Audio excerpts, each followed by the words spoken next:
Olá, querido internauta que nos acompanha neste momento. É sempre um prazer poder contar com a sua presença. Lembrar que estamos a passar em simultâneo com o YouTube, que também é GMTV Moz. Para quem acompanha a nossa programação, sabe, esta sexta-feira, às 18 horas, será a final do nosso programa Melodias. Está imperdível, então contamos com a sua presença. Todas as quintas-feiras, nós trazemos até si um convidado especial neste que é o nosso programa Percursos. E hoje temos a honra de ter em nossa companhia o professor doutor Afonso Vaz Vassoa. Professor doutor, pode cumprimentar aos internautas lá de casa. Estão todos cumprimentados e obrigado pelo convite. Certo. Mesmo para começar com a nossa conversa, nós sabemos que Afonso Vaz Vassoa é hoje professor, doutor, docente universitário e investigador. Conte-nos onde nasceu e como foi a sua infância. Muito bem. É interessante. Há muito tempo que não falava de mim, não sei. Acho ser interessante lembrar algumas coisas. Bom, como já foi dito, meu nome é Afonso Vaz Vassoa, de facto. Nasci no dia 19 de março de 1966, na província de Nampula, na cidade de Nampula. Na verdade, eu vivia nos arredores da cidade de Nampula, mas faz parte da cidade de Nampula. A minha infância foi boa. Acredito que não podia ter uma infância melhor do que aquela, porque vivi uma infância que passou de todo tipo de brincadeiras que era possível na altura. A partir de corridas, a partir de escorregar no murmuché, subir nas árvores para ir lá buscar as mangas e tudo mais. Tudo isso fazia parte da infância. E é interessante que depois, parecendo que não, eram brincadeiras que depois a gente descobre mais tarde, brincadeiras que a gente foram nos formando como indivíduo. E isso, as minhas brincadeiras da infância influenciaram de forma muito grande na minha adolescência e na minha adulta, depois na minha vida adulta. Mas foi tranquila, graças a Deus. Tá certo. E como foi estudar naquela época? Tinha fácil acesso à escola? Como é que foi mesmo? Sim, antes de falar sobre como foi, só deixa-me dizer que eu comecei a aprender a ler e a escrever em casa, antes de ir para a pré-primária, Okay. Porque a minha mãe, que era doméstica camponesa, ela tinha a terceira classe rudimentar. Meu pai era enfermeiro, mas eu lidava mais com a minha mãe porque ela fazia questão de acompanhar todas as minhas brincadeiras. E quando descobriu que eu gostava de brincar, de desenhar no chão, de brincar, de contar algumas coisas que eu mexia, ela fez questão de me oferecer um livro na altura, que tinha o abecedário, e o A, E, I, O, U, e algumas continhas. E a partir daí fui brincando, mas brincadeira para aprender, de fato. E depois disso, ela percebeu que eu precisava ir à escola mesmo. Fez questão de me perguntar se eu queria ir à escola e o que eu pensava da escola. É impressionante. Ela perguntou se eu queria ir à escola. Não me obrigou na altura. Eu disse, olha, esse é o meu sonho. Eu gosto dessas coisas que a mamãe costuma me ensinar aqui. Comecei a escrever no chão, comecei a escrever no desenho no chão, né? Para depois a gente ir transformar isso, procurar um outro suporte. Só para ter uma ideia, na altura, como eu dizia, estava nos arredores da cidade de Nampula, havia muitas escolas sociais, outras lá da povoação. Eu fui na pré-primária, na escola da povoação, em que eu lembro muito bem que para chegar lá foi preciso atravessar um riacho pequeno, mas foi um riacho, e a matrícula foi uma coisa impressionante na altura. Nós tínhamos várias formas de pagar a matrícula, era através de produtos e não em dinheiro. E o que eu fiz foi apanhar uma lata de castanha de 20 litros de capacidade, pus lá a minha castanha e fui matricular na pré-primária. E aí começou a minha caminhada da escola, já com Mas, alguma bagagem de ABC de casa. casa. Tá certo, tá certo. Então, tem amor pela escola, teve esse amor pela escola desde o início, lá desde a infância. Sem Certo. dúvidas. Eu posso explicar por quê. Enfim, é um bicho que vinha já desde a infância, de facto.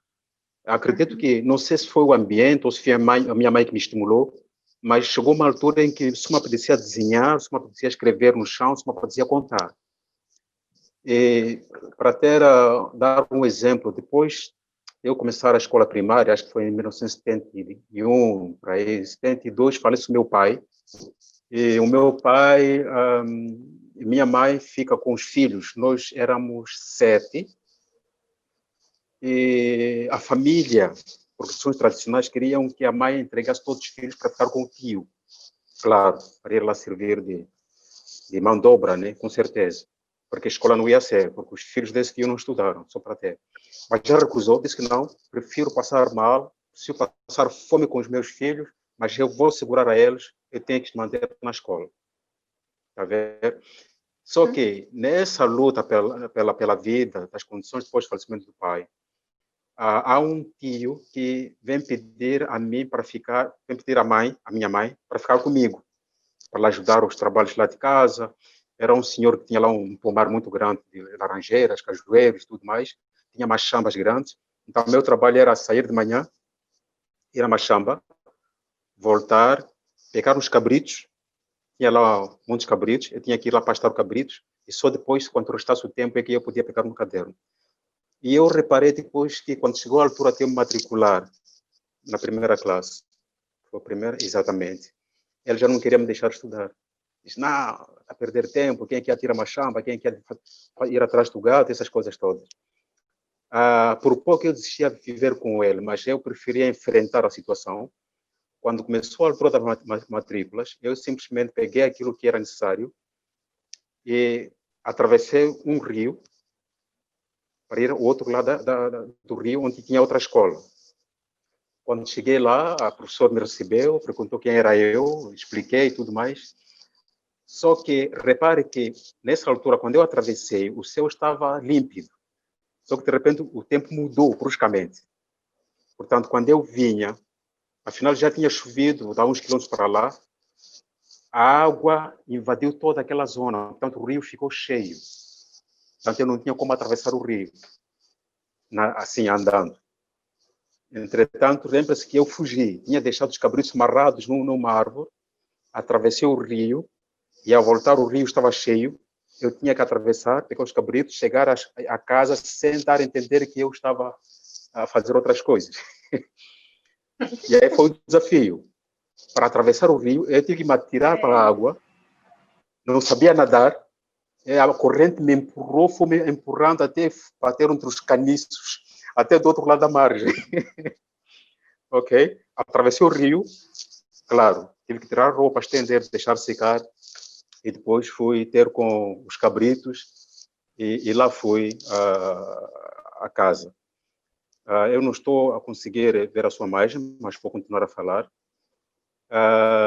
E depois, quando eu chego a casa, no dia seguinte, é quando eu falo com a minha mãe e digo que, olha, mãe, há uma coisa que está a acontecer lá contigo, ele não quer me deixar estudar, eu quero estudar, e se a situação continuar assim, eu prefiro sair de lá e vir morar consigo.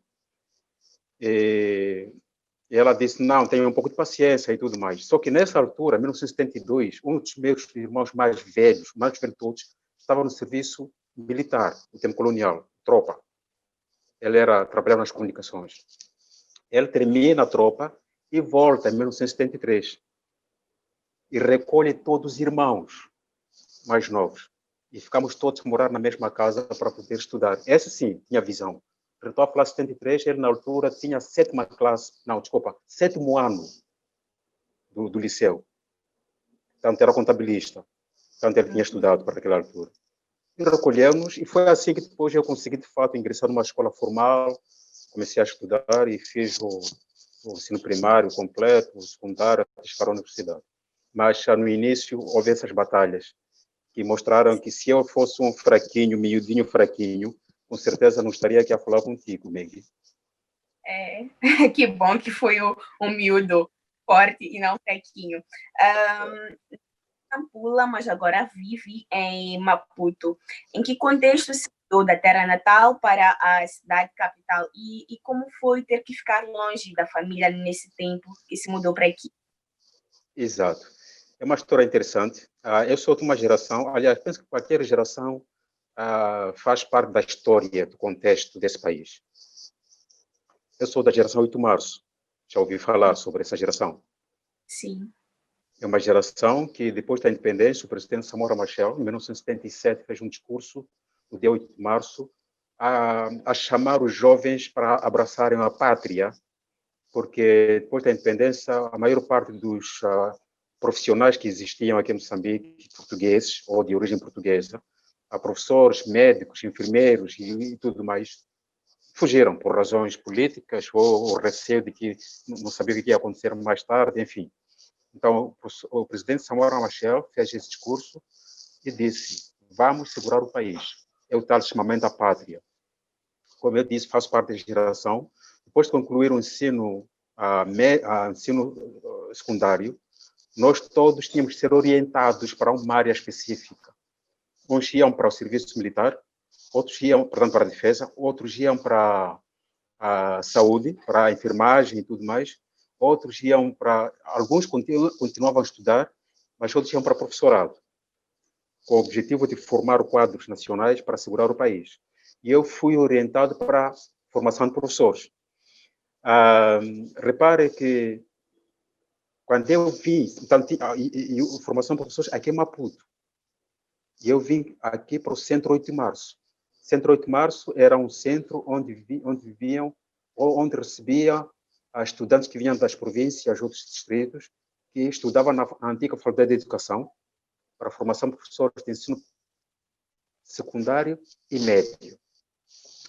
Então, foi nesse contexto que eu vim parar em Maputo. Vim aqui, fiz o curso de formação de professores de desenho, em primeiro lugar. Eu sou um desenhador. Repare que eu disse que há coisas que a gente faz na infância depois marcam. Eu disse que gostava muito de fazer desenho no chão, afinal aquilo marcou-me. E os professores notaram que eu só podia ser professor de desenho.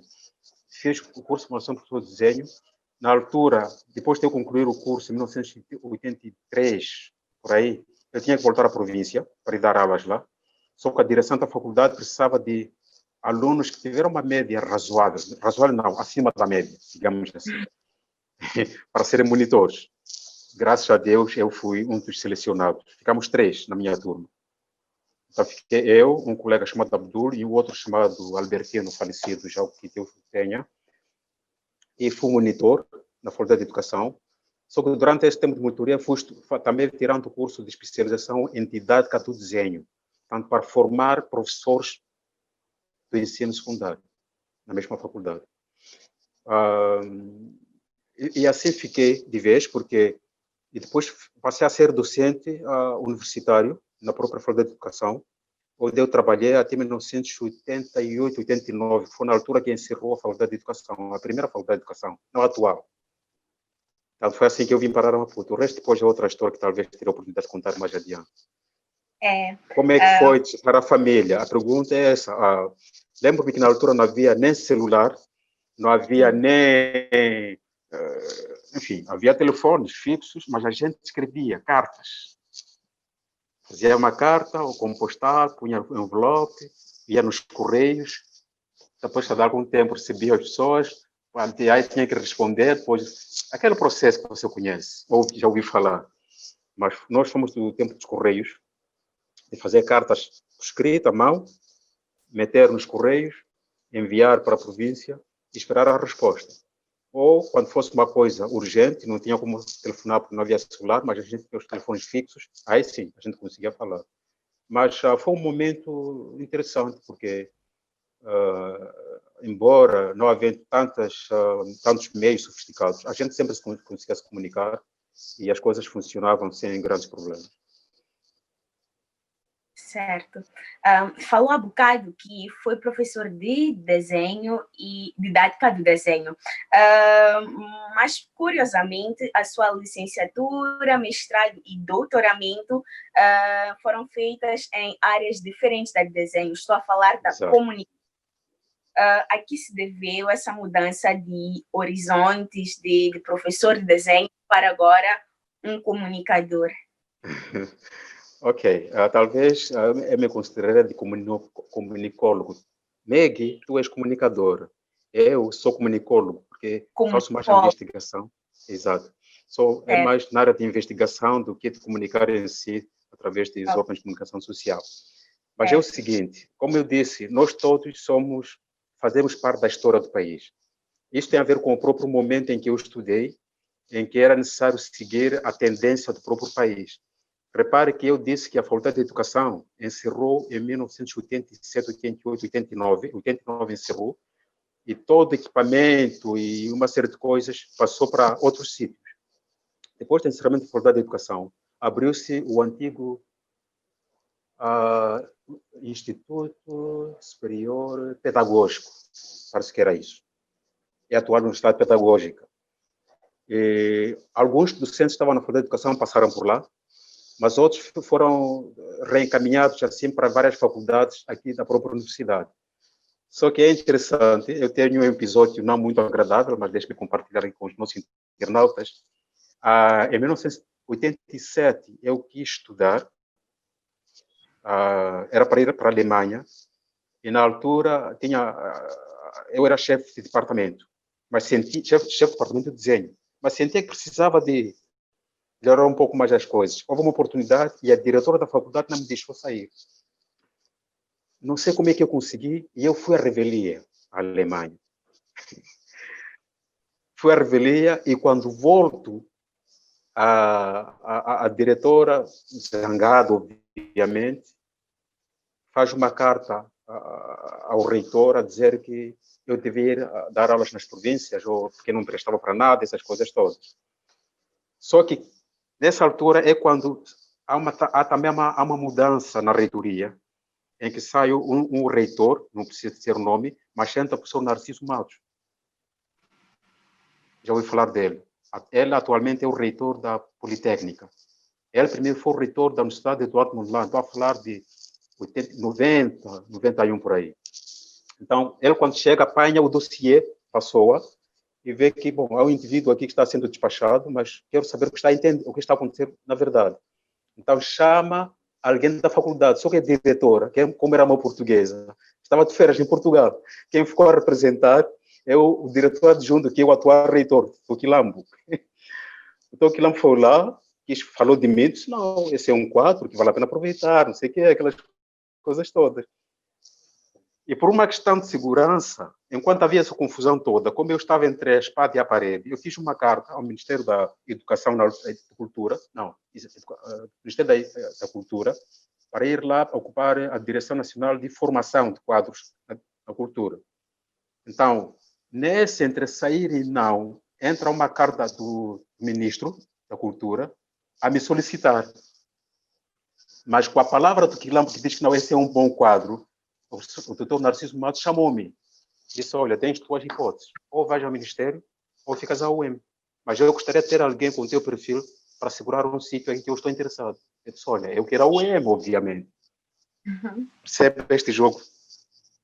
Então, ainda vou chegar à pergunta que fez. Por que desenho para depois relações públicas, jornalismo e aí por diante? É que o professor Narciso Matos, na altura, o reitor, queria reforçar o antigo Gabinete de Relações Internacionais, que depois passou a ser Gabinete de Relações Públicas, na reitoria. Então, ele me nomeou como diretor do Gabinete de Relações Públicas. Imagina, eu não tinha conhecimento nenhum de relações públicas, não tinha conhecimento nenhum de comunicação. Tinha experiência, um pouco de gestão, porque era chefe de departamento e tal, mas faltavam muitos subsídios. É quando percebo que, olha, estou numa área em que sou curioso, né? E ele disse, olha, nós precisamos de reforçar esta área. E me deu uma bolsa de estudo. Que Está a ver? Ganhei uma bolsa de estudo para fazer comunicação social no Brasil, em 1994, com habilitação em relações públicas. para vir segurar relações públicas na UEM, entende? Então eu fui, voltei, e quando volto para a UEM, continuo a trabalhar no Gabinete de Relações Públicas, sim, mas já a universidade já estava a crescer um pouco com outras iniciativas. Haviam dois problemas. Era preciso criar um gabinete de imprensa na universidade, mas também era preciso começar a pensar numa escola de comunicação e artes da UEM. Porque é assim como eu entro no jornalismo. Então era preciso criar um grupo de moçambicanos que fossem formados na área de jornalismo para assegurar não só a imprensa em si na universidade, mas também para assegurar a criação da Escola de Comunicação e Artes da UEM, a atual ECA. Ok? Então, foi nesse momento que eu comecei também a fazer um estudo de sanduíche, Estados Unidos aqui, depois fui fazer mestrado em jornalismo nos Estados Unidos. E quando vim, ingressei na equipa que formou a ECA. E nessa altura, há todo um conjunto de necessidade de remodelação na universidade. Repare que estamos a falar de um momento de socialismo para o capitalismo. Eu tentei não falar sobre isso, mas na altura que nós entramos na universidade, quando eu entrei, foi na época do socialismo. A forma de pensar era diferente da forma de pensar do capitalismo. Então era preciso estruturar o Gabinete de Relações Públicas de forma um pouco mais aberta. E aí, eu e a minha equipe, obviamente, começamos a mexer a área de comunicação na universidade para criar um centro de comunicação e marketing, mas comunicação de forma integrada, em que os profissionais de jornalismo, relações públicas, marketing e design estão no mesmo sítio, com o único objetivo de comunicar. Não sei se consegui explicar mais ou menos. Sim, Portanto, sim, é uma sim. história que tem a ver com o país, mas também com a instituição em si. Falou durante a abordagem que ganhou uma bolsa de estudo para o Brasil, posteriormente para os Estados Unidos da América. E como é que foi a experiência de estudar fora, não só uma vez, mas duas ou mais? É uma experiência incrível. É interessante que eu tive a sorte de as duas vezes viajar com a minha família. Oh, que bom. A primeira vez viajei, era casado e tinha um filho, né? E estou a falar de 1993, 94. Depois para os Estados Unidos, fui em 2001, 2002, por aí. Também viajei com a família. Então, isso atenuou o sofrimento, digamos, da alma, né? Mas o exterior é sempre exterior. São hábitos diferentes, culturas diferentes, o contexto econômico totalmente diferente, mas para mim, mais do que simplesmente o desafio, foi um aprendizado, foram oportunidade de eu conseguir aprender um pouco mais sobre o que é o brasileiro, conseguir entender mais o americano no próprio local. E é uma experiência fora de série, é muito rica a experiência. É por isso que eu gosto muito das relações interculturais. Se for a reparar, algumas áreas de investigação que eu faço tem a ver com as relações interculturais, exatamente por isso. Começou no Brasil, porque eu cheguei lá e percebi que o brasileiro não conhecia absolutamente nada de Moçambique, porque achava que a África era o único país e que, pronto, você fala de Moçambique, onde é que fica isso, né? Então, o que eu fiz, repare que até a minha graduação, a minha monografia tem a ver com a questão da imagem da África no mundo, no Brasil, em que eu fiz uma exposição sobre Moçambique, houve uma série de atividades, enfim, na altura aproveitei fazer investigação e foi assim. E nos Estados Unidos também fiz um trabalho na área de relações interculturais e é por isso que quando diz qual é a experiência é que você primeiro tem que ter a capacidade de se adaptar ao local e ser flexível, perceber que está na terra do dono, mas não deixar de ser você moçambicano. Esse é o desafio. O segundo é a oportunidade que você tem de aprender muita cultura, enfim, muita coisa diferente e se produzir como pessoa, né, do mundo. Certo. E que recordações, que memórias tem desses dois grandes países em que foi?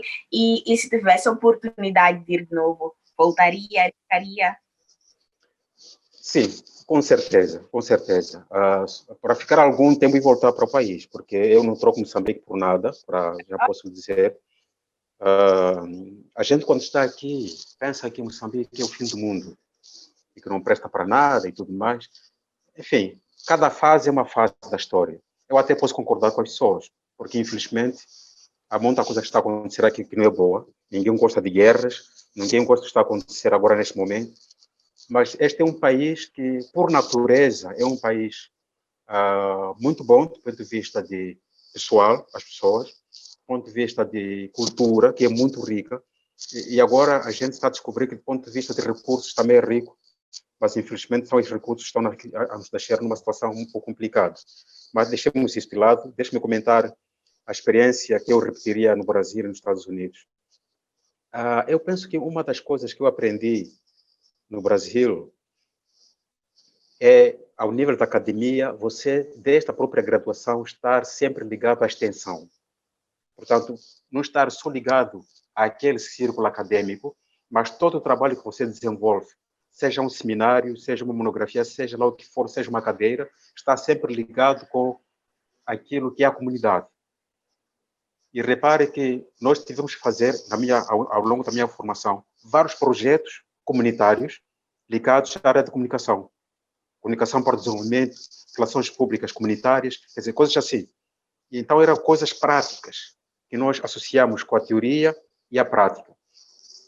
E a outra coisa ligada a isso também, que eu acho que é muito positivo ainda na academia, sem entrar em outras coisas que depois posso comentar mais tarde, é que é preciso nós aprendamos com esses que estão lá fora, a ligação entre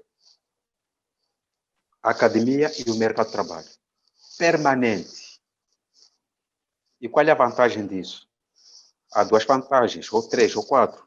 Tanto o estudante ganha, como a instituição também, mas também como as organizações ganham, as empresas e instituições.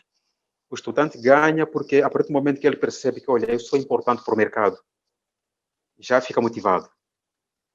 E a partir do momento que percebe que o meu curso, o curso que eu estou a fazer, não é um curso que veio, que caiu por cima, em cima do joelho, é um curso que resulta de um trabalho que está sendo feito com o mercado de trabalho, ganha outro estímulo. E a outra coisa é que, muitas vezes, o mercado de trabalho também não está informado sobre a importância de alguns cursos, principalmente quando são cursos novos. E é nessa altura em que a academia organiza seminários de integração, mercado, trabalho, instituição. São seminários que só acontecem 2, 3 vezes por semestre, em que cada área de trabalho ou de formação convida empresários, os empresários apresentam suas experiências e os estudantes nem são docentes, são estudantes que apresentam seus projetos, explicando o que é que faz um relações públicas realmente, o que é que faz um jornalista realmente, e aí por diante. Então, essa experiência acadêmica, penso que nós podíamos aprender um pouco mais, desenvolver um pouco mais aqui. Nós temos esse problema aqui. Agora, a outra coisa, do ponto de vista social, já posso fugir um pouco da academia. Bom, costuma dizer que cada povo é um povo e não temos como nós imitarmos os outros. Nós somos moçambicanos e vamos sempre sermos moçambicanos, temos a nossa maneira de ser. Mas eu penso que há coisas que podemos também aproveitar, por mais que a gente não seja como tal, já que a natureza é assim. É a coisa do espontâneo e a informalidade. Eu penso que nós, em Moçambique, devido, com certeza, por causa da herança colonial, em que todo mundo era assim, senhor, não sei o que, com gravata e tudo mais, nós levamos isso muito a sério, esquecemos que mais do que gravata e casal, o mais importante é o conhecimento que você tem, o mais importante é a visão que você tem sobre o país, o mais importante é o que você pensa como pessoa, não como casaco ou como gravata. Então, o brasileiro já ultrapassou isso. E seria bom que nós chegamos a esse nível, porque é um nível que não bloqueia o pensamento, né? E não olha a ideia do outro como se fosse um problema, por mais que seja uma ideia diferente. Então, esta coisa de debate de ideias, por mais que eu esteja a ir contra a corrente do outro, eu respeito esse indivíduo como pessoa humana e respeito a opinião dele, porque ele tem os argumentos dele, tem os meus, e até, muitas vezes, através desses argumentos, a gente encontra um ponto comum para poder conviver. Então, é isto que nós precisamos aprender um pouco mais. brasileiro. Sim. Não sei se ainda dá para falar sobre os Estados Unidos, mas no Pode Brasil falar. foi isso. Nos Estados Unidos, o que eu queria dizer é o sistema de ensino que é rigoroso, não porque os professores dizem que você tem que estudar, é que você é obrigado a estudar. Você não tem como não estudar, porque é um sistema que te obriga a ganhar consciência, que te obriga a ter responsabilidade, que te obriga a ter resultados, porque se você não tem resultado, você não está a fazer nada. A razão pela qual eu não sei quantas vezes é que eu fiquei na biblioteca até fechar a biblioteca. Fim de semana, eu venho quase sobre 24. Eu dormi na biblioteca. Coisa impossível aqui, né? Os nossos dormir na biblioteca. É um sofrimento. Mas o que eu quero dizer é que o americano leva a formação como algo séria, mas na brincadeira, né? Mas por uma razão muito simples. É que no final, você tem que apresentar o resultado. Porque se não apresenta o resultado, você é responsabilizado por isso. E fica atrás. Isso é pensamento capitalista, portanto, competição. Né? Competição. Nós aqui, o brasileiro é mais competição, mas no meio. Não é não esquerdista, nem não direitista. Está mais ou menos no meio. Há competição, mas também há cooperação. Mas o americano não. O americano, você está sozinho, você tem que correr sozinho e tem que chegar lá. Porque se você não chega lá, você afrouxou, então fica de fora. Né? Então, essa diferença de culturas. O meu sonho é que nós conseguíssemos aqui em Moçambique um equilíbrio entre as duas formas de pensar.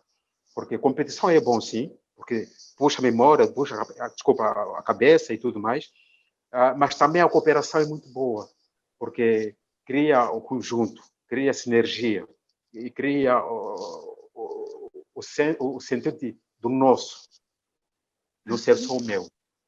Yeah. Então, são essas duas coisas diferentes. Sim. E falando em academia, quais foram os seus desafios durante o percurso acadêmico? E tinha alguma referência que lhe servia de inspiração?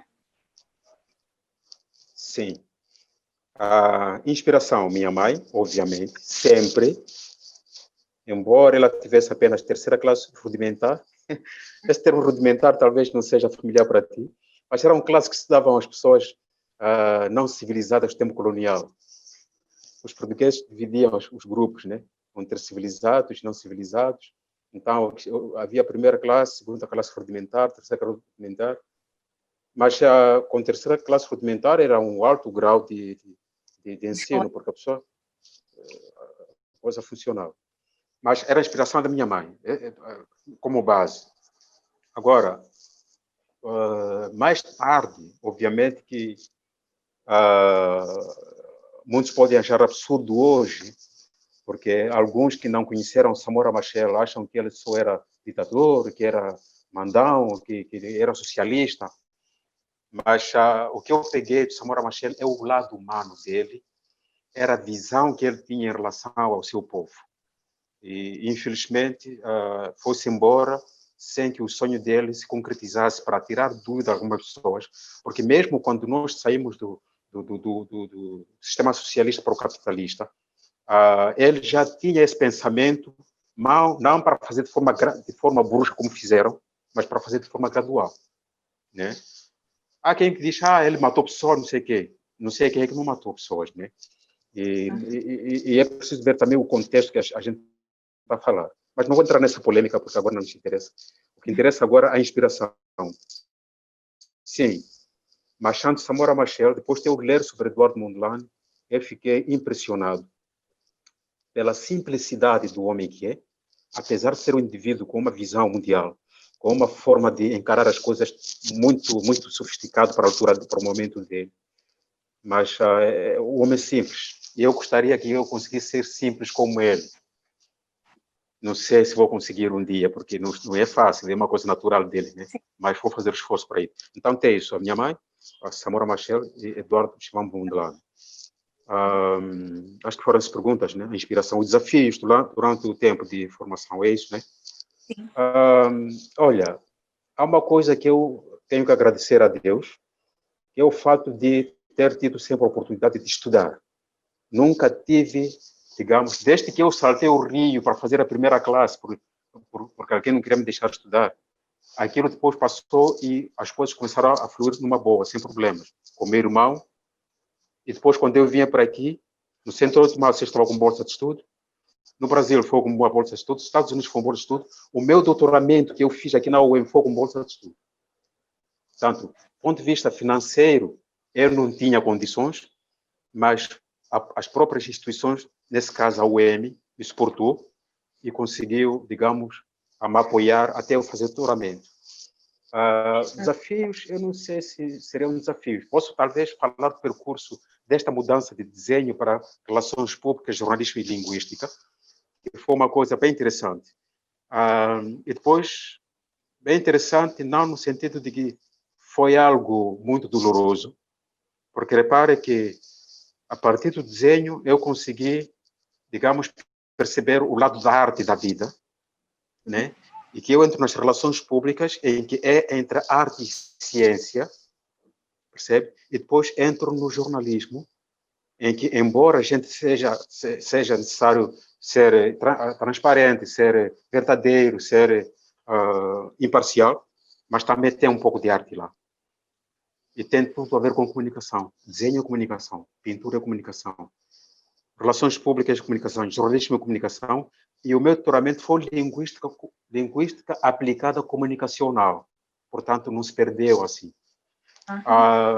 O grande desafio, na minha opinião, foi na própria linguística, em que eu não tinha noções da linguística como tal, mas tinha noções da linguística muito geral e a partir da comunicação. Então, foi preciso estudar muito a linguística para eu conseguir entender o que é uma linguística aplicada à comunicação. Esse foi um grande desafio, mas foi um desafio agradável, porque eu tive um professor muito bom, excelente, que foi o meu orientador, foi o professor catedrático Armando Jorge, uma joia de pessoa. Nós temos quadros em Moçambique, sabia? Bons Sim, quadros. temos. Olha, esse é um senhor que é difícil de caracterizar, mas ele é muito bom como pessoa, tecnicamente, cientificamente, e ele me facilitou todo esse processo de sair da comunicação para a linguística e voltar para a comunicação. Na verdade, não foi um desafio, mas foi um percurso que foi interessante e podia se complicar no fim, mas graças a este senhor aqui, que me abriu as portas para eu conseguir relacionar entre linguística e comunicação, as coisas se tornaram um pouco mais fáceis. Certo, certo. Contou-nos que ocupou vários cargos enquanto funcionário na Universidade Eduardo Mondlane. Fale-nos qual foi o segredo para chegar a esses patamares. Olha, eu penso que tudo na vida, qualquer profissão, não importa o que é, ou tudo na vida precisa de um esforço. Sim. Você pode ser um indivíduo que estudou muito, que conhece a ciência, que conhece as tecnologias, mas se você não se esforça, você não é competente. Aliás, essa é outra forma de pensar a competência. A competência não é só dizer que o indivíduo estudou, que conhece a ciência e a tecnologia, não. É a forma como você se entrega ao trabalho e o resultado que você dá nesse trabalho. A forma como você encara o trabalho. Por causa da educação que eu tive na infância, eu fui educado a trabalhar. Eu trabalhei duro quando era criança, né? Mas com muito prazer. É interessante isso. Vou lhe contar uma coisa. Eu não contei no início, mas já posso dizer uma coisa. Eu aprendi a geometria na machamba da minha mãe. Eu aprendi a contar na machamba da minha mãe. Eu aprendi algumas lições de gestão, de tempo e de outras coisas na machamba da minha mãe, né? Em que ela, com a terceira classe rudimentar dela tinha, dizia assim, olha, eu vou dar um pedaço de terra aqui assim para você capinar daqui até aqui. Hoje, tem que terminar. Ok? E eu dizia, ficava parado, eu pequenininho, olhava assim, mas daqui, olha só, sim, tens que aguentar. Mas é muito. Eu disse, ok, vou te ensinar uma técnica especial. Como? Ela retalhava o terreno em partes. E sabe o que é que faz? Divide-se em 4 ou em 6. Então, você diz, primeiro acabas, já acabei, agora falta outro. já acabei. Assim somente, vai fazendo no fim, você não vai sentir. Isso é gestão. Então, Sim. para dizer o quê? Há coisas que não são coisas naturais ou nativas. Existe o carisma, sim, é verdade, que a gente tem que respeitar as pessoas carismáticas, que aí já não é gestão, é liderança, né? Mas existem também, digamos, alguns ensinamentos que a gente tem da infância, que nos ajuda muito, mas a vida também nos obriga. Olha, quando eu disse que era chefe de departamento de desenho, estou a falar de 1987, eu tinha 21 anos de idade. Eu já era chefe de departamento numa faculdade, né? Depois entrei na reitoria, em 1992, já era chefe, diretor adjunto do Gabinete de Relações Públicas, né? Trabalhei, depois fui acumulando outras coisas, e depois, quando eu voltei do Brasil, fiquei como diretor do Gabinete do Reitor. E eu ocupei esse espaço, ou esse cargo, durante 10 a 12 anos, mais ou menos. Okay. Segredo, muito esforço, em primeiro lugar. Segundo, colocar a instituição em primeiro lugar e não você, como gestor ou como líder. Perceber o que a instituição quer e você ir atrás disso, né? Terceiro, ter a capacidade de articulação interna e com o externo, porque esse é o segredo. Essa é a minha experiência. Há de vir um outro, há de contar uma história diferente. Mas eu penso que é isso. Yeah. Professor Vassoa é também escritor de longa data. Conte-nos qual foi a primeira obra a ser publicada, como foi a primeira experiência e alguma vez pensou em desistir dessa área de escrever? Obrigado. Essa pergunta é muito interessante. Olha, de longa data, não diria assim. Eu comecei a escrever em 19... eu lancei o primeiro livro no Brasil, em 1989, por aí. É claro que antes disso já escrevia. 89, não, desculpa, 1999. Antes disso já escrevia, né, algumas coisas. Lembro-me que alguns poemas meus foram radiofundidos na emissão, era a emissão C da Rádio Moçambique, na altura. Havia um programa chamado Quadrante da Mulher. Então, eram poemas sobre amor, romantismo, aquelas coisas todas. Eles passavam lá. Mas comecei a escrever nessa altura, mas o primeiro livro, como eu disse, foi em 1999. Portanto, já tinha escrito já há alguns 5 anos atrás, mas consegui lançar em 99 no Brasil. E foi muito bom, foi uma boa experiência. Depois vim reeditar o livro aqui em Moçambique, pela imprensa universitária, em 2003, se não estou em erro. E depois disso, bom, fui escrevendo alguma coisa, investigando alguma coisa. Consegui organizar algum material em 2010. Lancei um livro que resulta de um trabalho de investigação, que é Comunicação Social e Relações Interculturais, Desafios e Oportunidades da África Contemporânea. É um livro que, bom, precisa já de ser revisto e reduzido. Reparem que muitos autores dizem revisto e ampliado. Eu quero rever e reduzir o livro. Porque há muita coisa que está lá que já não interessa. É preciso adaptar. E há pouco tempo, no mês passado, não, em outubro, no dia 30, lancei o meu primeiro romance, foi uma aventura, mas está aí o livro, que levou também muito tempo a escrever. Se eu pensei alguma vez desistir, não, nunca. Pelo contrário, sempre tive vontade de escrever, só que nunca tive tempo de escrever. Para escrever, o que é? Depende do que você quer escrever. Se for academia, eu preciso de concentração total, estar equilibrado. Mas se for literatura, eu preciso estar desequilibrado. É assim como eu funciono. Eu começo a escrever poemas ou alguma coisa de ficção quando estou nos extremos. Ou estou muito satisfeito, ou estou muito estressado.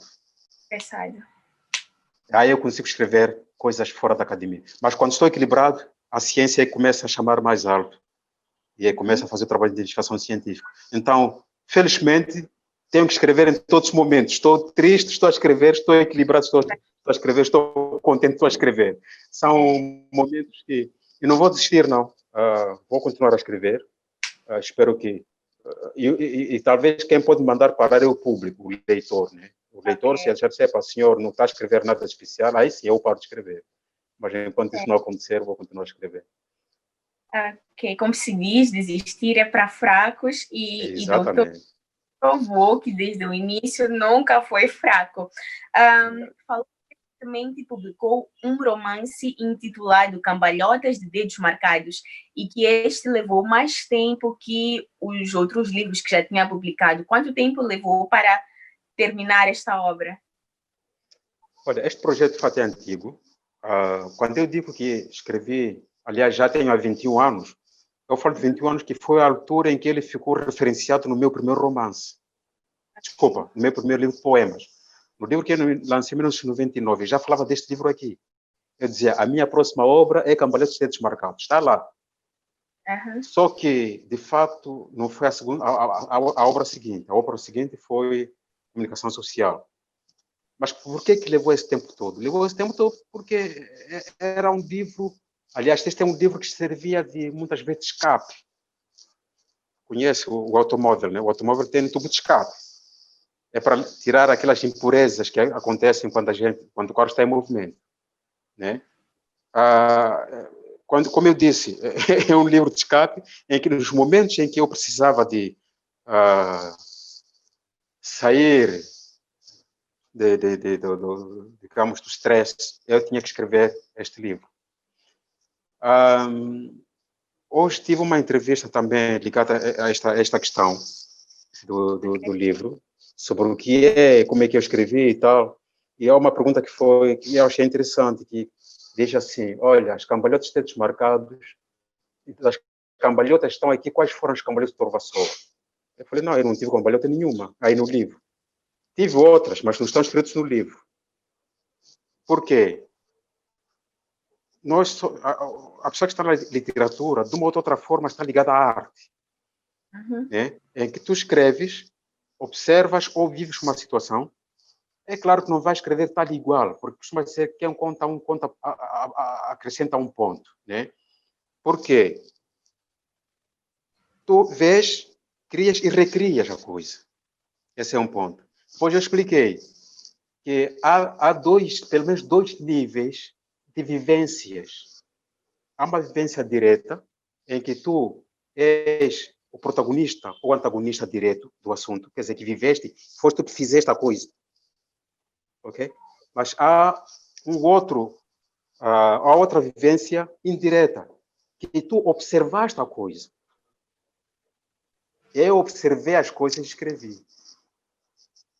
Não fiz as coisas, escrevi. Porque se for para fazer as coisas, eu escrevi, vou fazer uma autobiografia. Não sei se está a perceber. Então, achei interessante essa pergunta, só para ir puxar também as suas perguntas aí. E da sua experiência, o que é mais difícil quando se está a escrever uma obra? Eu não sei se haveria alguma dificuldade, sabe? Provavelmente porque as coisas em mim saem de forma espontânea. Eu não faço esforço, não gosto de fazer esforço quando escrevo. Esforço no sentido de, agora como é que eu vou fazer? Agora como é que eu vou fazer? Não, eu vou escrevendo. Talvez a parte mais chata, assim chamaria, é a parte final, em que tu depois tens que fazer a revisão do texto para ver a coesão e a coerência do texto. Né? Sim. E as coisas ficarem alinhadas até certo ponto. Ok? Mas antes de você chegar a essa fase, você só vai escrevendo, vai caminhando, vai andando. Isso é uma coisa muito agradável. E essa parte, coesão e coerência, como autor, tu faz até certo ponto, mas depois entregas a alguém que está ligado a essas matérias para te ajudar também a organizar o texto como deve ser, né? Se for o caso. Então, eu não vejo que teria tido alguma dificuldade na escrita, porque é tanto prazer que é difícil a pessoa sentir alguma dificuldade nisso. É. E olhando para o seu percurso, tem algum arrependimento? E, para além de arrependimento, tem episódios da vida que voltaria a repetir se fosse possível? Bom, episódios. Vou começar pelo episódio da vida. Ok. Episódios da vida que eu repetiria. O que seria? Não sei. Há tanta coisa boa que aconteceu na vida, tanto na vida social como na vida acadêmica, que provavelmente eu podia, sim, repetir. Uma das coisas que eu eventualmente podia repetir era voltar a ser criança. A melhor etapa Ok? da vida. Eu voltaria a ser criança e passar a mesma infância que eu passei, obviamente, não para ser diferente. Por quê? Foi uma infância passada na natureza, em que a comida era natural, em que a relação era natural, em que tudo era natural. Eu queria brincar, ia brincar. Queria comer um peixe, ia pegar o meu anzol, ia no rio e pescava. Queria uma manga, ia ali, subia na mangueira, comia mesmo lá em cima, até encher a barriga, depois descia com a minha faca. Sabe, esse tipo de coisas. Então, eu penso que aquela infância da natureza, eu penso que, para mim, foi muito saudável. E também o tempo que eu vivi com a minha mãe, tudo isso está tudo junto, penso eu. Essa é a coisa que eu repeti. O resto são desafios da adolescência, são desafios da adulto. Isso aí são coisas que a gente sabe. Agora, o arrependimento. Bom, a gente comete muitos erros na vida. Eu não sei se é um arrependimento que eu chamaria de arrependimento. O que eu diria é que talvez eu devia ter feito isso antes, ou ter tomado conhecimento antes de ter tomado conhecimento no momento de forma muito tardia. Conhecer os dois lados da vida, o lado mundano e o lado divino. Ok? Nós somos criados de uma certa forma, e é interessante, quando eu leio a Paulina Chisiane, e quando eu escuto os discursos dela, e com toda razão, quando ela diz: nós estamos muito mal, porque nós tínhamos nossa cultura, tínhamos nossas religiões, né? Tínhamos tudo. Vieram os outros, disseram que as nossas culturas não prestam, a nossa religião não presta, e temos que seguir a religião do mundo, aliás, do Ocidente, ou coisa assim. Claro, eu concordo com ela. Eu não vou por aí. O que eu vou dizer é que concordo com ela, sim, mas o que nós temos que dizer é, para mim, tudo aquilo que faz mal, mesmo que seja cultura, tem que sair. Ok? E tudo aquilo que faz bem tem que continuar. Esse é o meu discurso. Sim. Vivi um certo momento em que não tinha, digamos, um alicerce, né? Em que vivia como um indivíduo que não tinha um alicerce do ponto de vista espiritual, né? Quando eu falo do ponto de vista espiritual, não estou a falar de Deus do Ocidente, do Deus da África, não me interessa. Mas o mais importante é você reconhecer que por cima do ser humano existe algo superior. Não há dúvidas em relação a isso. E para você perceber isso, é preciso passar por algumas situações que provavelmente só com o tempo depois você percebe. Né? Só que antes de você perceber isso, acha que você é o dono do mundo, você é o mais, você é o tal. Mas depois você percebe que você não é nada neste mundo aqui. Você só é porque está ao lado de um irmão ou de uma irmã. Porque eu estou a falar com a Meg, eu que sou alguma coisa neste momento. Se a Meg, eu não sou nada. Você está a entender? Então, Sim. é isto que eu descobri muito tarde. Não diria que é o arrependimento, porque não dependeu de mim, depende da educação que a pessoa leva. Mas se eu tivesse descoberto isso há muito tempo, provavelmente a minha vida hoje está... Não. A coisa talvez devia ter levado um outro rumo em algumas coisas. Provavelmente. Ok. Não preciso entrar em detalhes.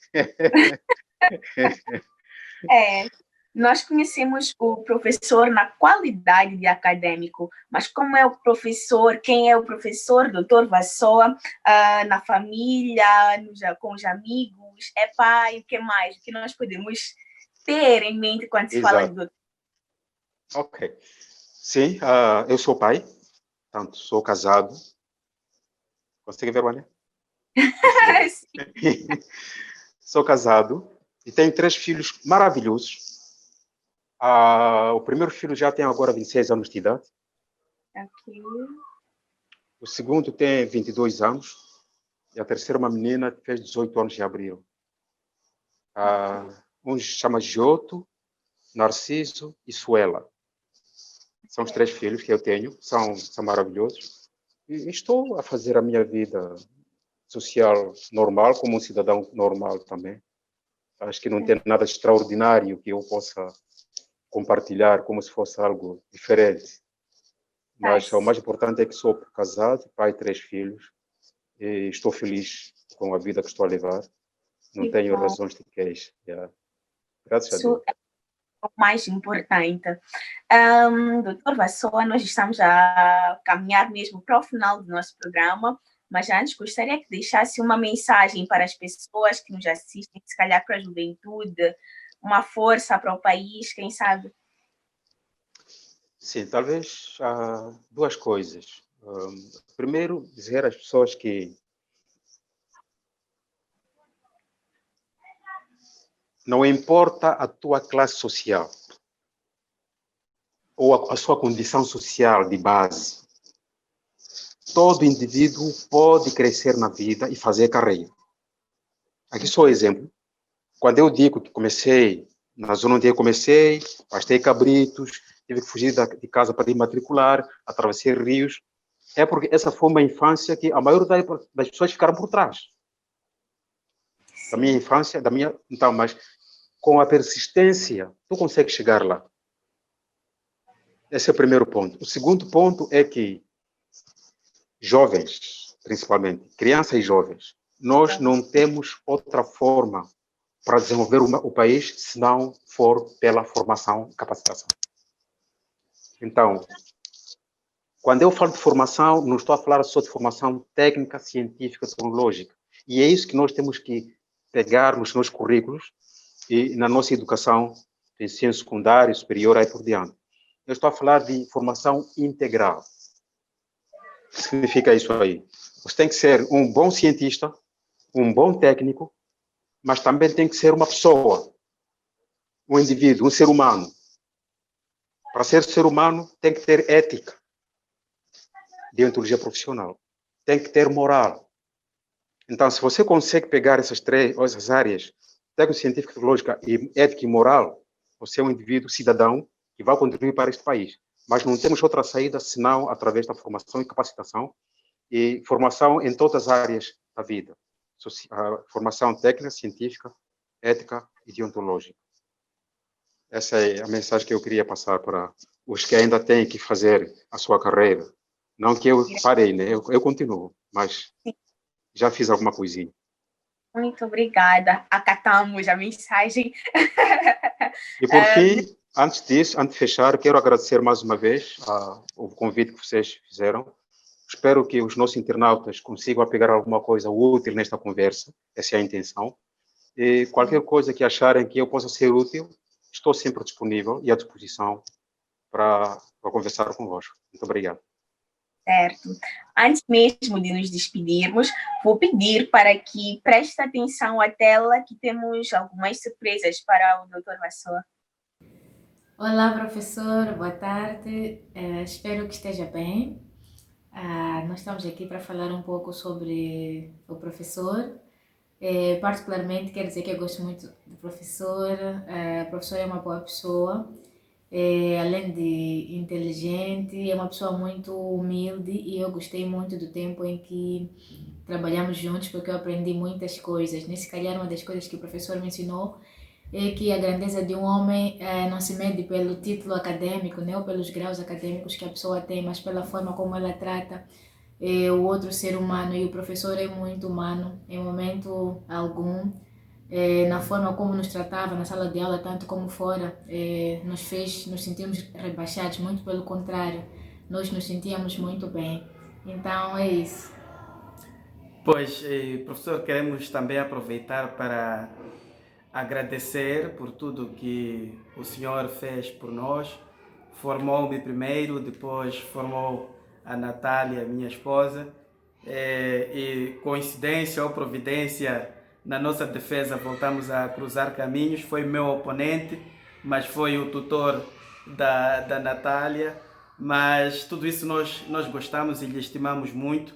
Eu costumo dizer em jeito de brincadeira que... Brincadeira, mas no fundo é isso, que acho que quando inventaram as escolas e as universidades era para formar seres humanos como o professor Vassoa. Então nós lhe admiramos muito e desejamos a si e a sua família tudo de bom e do melhor, e sempre vai ser nosso professor. Obrigado. Obrigada, professor. E só para terminar, não esqueço sempre da frase que o professor sempre dizia: faça bem e o bem. É isso. Tchau. Falar dele é sempre um desafio, mas algo que nós, os filhos, temos e concordamos de forma comum é que nós somos realmente muito privilegiados por ter como pai. Muitas vezes, quando nós saímos, estamos em círculos sociais com amigos e colegas, e em algum momento das conversas nós referenciamos a ele, ou alguma coisa que ele nos falou, alguma coisa que ele nos ensinou. Fazemos isso tanto que os nossos amigos já percebem e até dizem que estamos toda hora a referenciar, e que eles têm curiosidade também de o conhecer e de aprender aquilo que nós aprendemos. Então, para nós, aquilo que nós temos em nós, em termos de forma de pensar em relação ao ser e ao estar, devemos às sementes que ele plantou em nós como filhos. Sabemos que isso é um grande privilégio. Acoplado a isso, tem o facto de que quando estamos com ele, sejam eventos sociais ou não, as pessoas que têm contato com ele, os amigos, até alguns amigos ou estudantes talvez dele, dizem-nos o mesmo, que eles reconhecem o quão privilegiados nós filhos somos de ter alguém como ele, como pai, como mentor e amigo. Doutor Vassoa, essa era a surpresa para si, algumas palavras. Esses miúdos, não me disseram nada. Onde é que eu comecei a apanhar esses miúdos aqui? Era mesmo surpresa. Olha, é uma surpresa, mas estou feliz. Conheço também o casal, Natália e Cleo.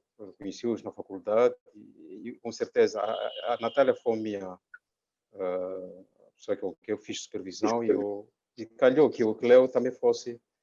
E os filhos estão aí, falta miúda, acho que vocês não conseguiram localizar, mas com certeza que ela havia também falar de coisas do jeito que ela pensa, e estou muito emocionado. Obrigado pela surpresa.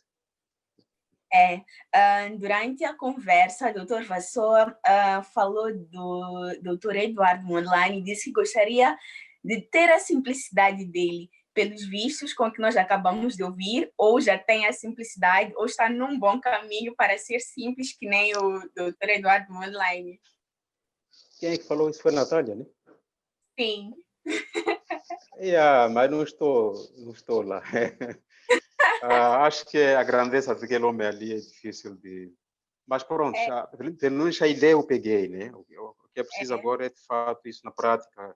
E não tem que ser um esforço, tem que ser uma coisa espontânea. A pessoa tem que perceber que estou a tentar, vou tentar. Ok, doutor, chegamos mesmo ao final. Não sei se tem algo que escapou, que faltou a comentar. Não, já tinha feito o encerramento, depois veio a surpresa. Talvez comentar em relação à surpresa. De fato, estou agradecido mais uma vez. Acho que eles também já ficam com algum material para esta entrevista, e há de ser bom. É um legado que sempre fica, né? Mais uma vez, muito obrigado pela conversa, pelas surpresas, e enfim, e sucessos no vosso canal. Obrigada a nós, doutor Vassoa, pela e pela disponibilidade. Que Deus abençoe a si e a sua família. Até a próxima. Obrigado, até a próxima. E a ti, querido internauta que nos acompanhou até agora, muito obrigada pela presença, como sempre. Estivemos hoje com o professor, doutor, docente universitário, investigador e escritor Afonso Vaz Vassoa.